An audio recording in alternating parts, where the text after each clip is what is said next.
Baik, saya Rini Kaulandari dengan NPM 262 akan menjelaskan tentang memperkenalkan dan memfokuskan studi. Memulai sebuah penelitian merupakan bagian paling penting dari seluruh proyek penelitian. Jika tujuan penelitian tidak jelas, pertanyaan penelitian terlalu luas, atau masalah penelitian tidak terdefinisi dengan baik, pembaca akan sulit memahami bagian-bagian selanjutnya. Penelitian yang baik dimulai dengan pengantar yang terstruktur rapi, sehingga bagian-bagian berikutnya saling berkaitan dan mudah dipahami.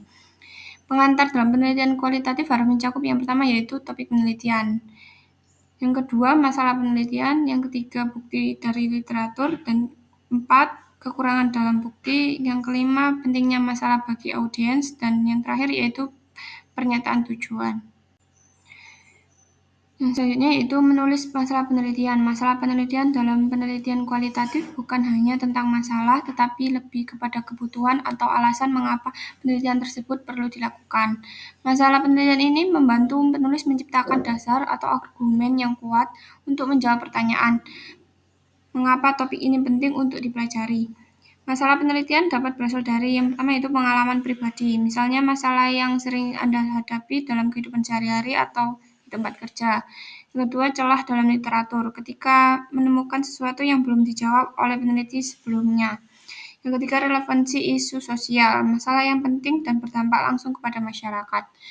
Yang selanjutnya yaitu model pengantar yang baik. Menurut Creswell, sebuah pengantar penelitian yang baik memiliki deficiency model atau model kekurangan. Ini berarti penelitian Anda bertujuan mengisi celah atau kelemahan dalam penelitian sebelumnya.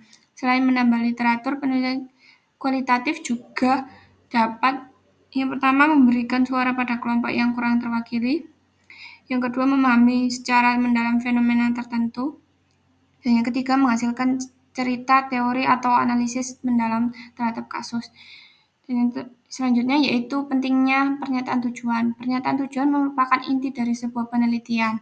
Pernyataan ini menjelaskan apa yang ingin dicapai dalam penelitian tersebut dan memberikan arah yang jelas kepada pembaca.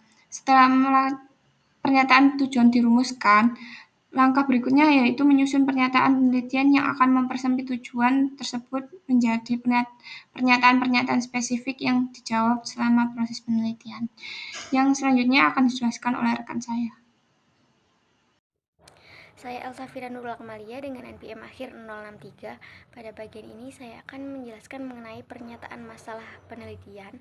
Nah, untuk komponen yang ketiga adalah merangkum secara singkat bukti-bukti terbaru literatur ilmiah yang telah membahas masalah penelitian ini. Nah, di sini apakah ada yang secara langsung mempelajari masalah ini atau ada yang mempelajari masalah ini secara umum atau dengan membahas topik yang terkait. Nah, meskipun pendapat berbeda mengenai sejauh mana tinjauan pustaka yang diperlukan sebelum penelitian dimulai. Nah, ini adalah kebutuhan untuk meninjau pustaka, sehingga seseorang dapat memberikan alasan untuk masalah tersebut dan memposisikan penelitian seseorang dalam literatur yang sedang berlangsung mengenai topik tersebut. Komponen yang keempat adalah menunjukkan dengan cara apa literatur atau diskusi yang saat ini kurang dalam memahami masalah. Nah, beberapa alasannya ini ada metode pengumpulan data yang tidak memadai, perlunya penelitian, atau penelitian yang tidak memadai. Disinilah di bagian kekurangan dari pendahuluan. Informasi dapat disisipkan yang berkaitan dengan salah satu dari 5 pendekatan kualitatif. Nah, misalnya untuk studi kasus, peneliti dapat membahas bagaimana studi kasus atau kasus-kasus yang membantu menginformasikan masalah atau perhatian. Komponen yang kelima adalah diskusikan bagaimana audiens atau pemangku kepentingan akan mendapatkan keuntungan dari studi yang membahas masalah tersebut. Nah, di sini mempertimbangkan berbagai jenis audiens dan menunjukkan untuk masing-masing audiens cara mereka akan memperoleh manfaat dari penelitian tersebut. Nah, audiens ini dapat berupa peneliti lain, pembuat kebijakan, praktisi di lapangan, atau mahasiswa. Sebelumnya perkenalkan, nama saya Nur Rahma Primetasari dengan MPM akhir 067. Di sini saya akan menjelaskan tentang pernyataan tujuan. Pernyataan tujuan adalah panduan utama penelitian kualitatif yang menjelaskan maksud, arah, dan fokus tadi. Pernyataan ini harus jelas dan ringkas agar pembaca mudah memahaminya. Banyak penulis seringkali tidak menuliskannya secara jelas sehingga mempersulit pembaca.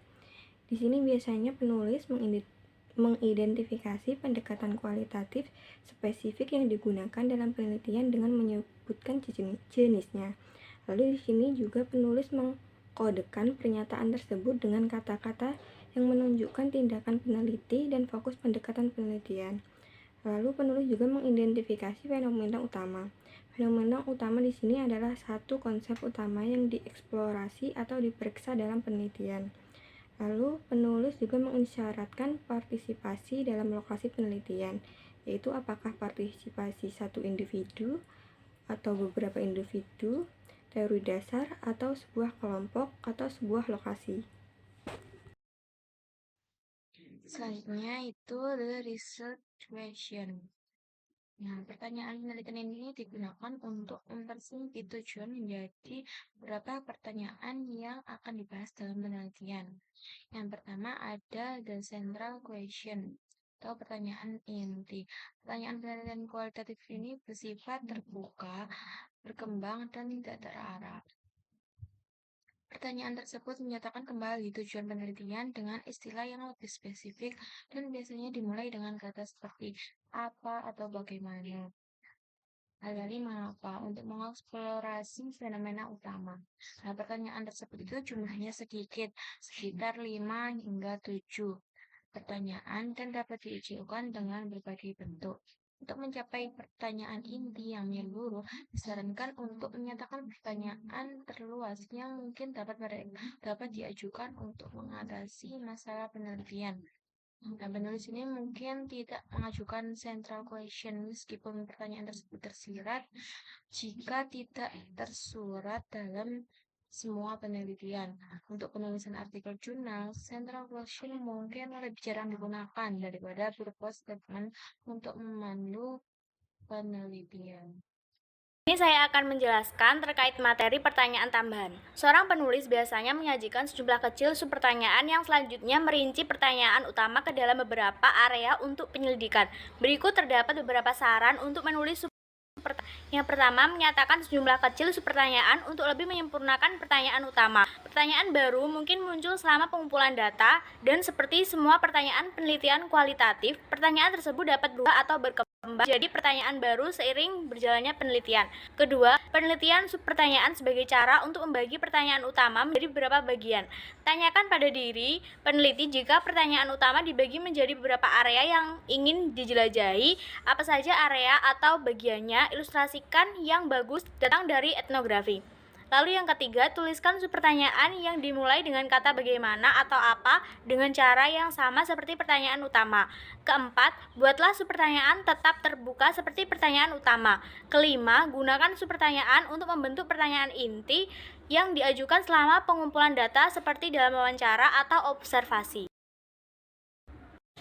Berikut adalah beberapa contoh subpertanyaan yang digunakan dalam studi kualitatif. Pertanyaan utama seperti apa artinya menjadi profesor perguruan tinggi akan dianalisis dalam subpertanyaan tentang topik seperti apa artinya menjadi profesor perguruan tinggi di kelas sebagai peneliti.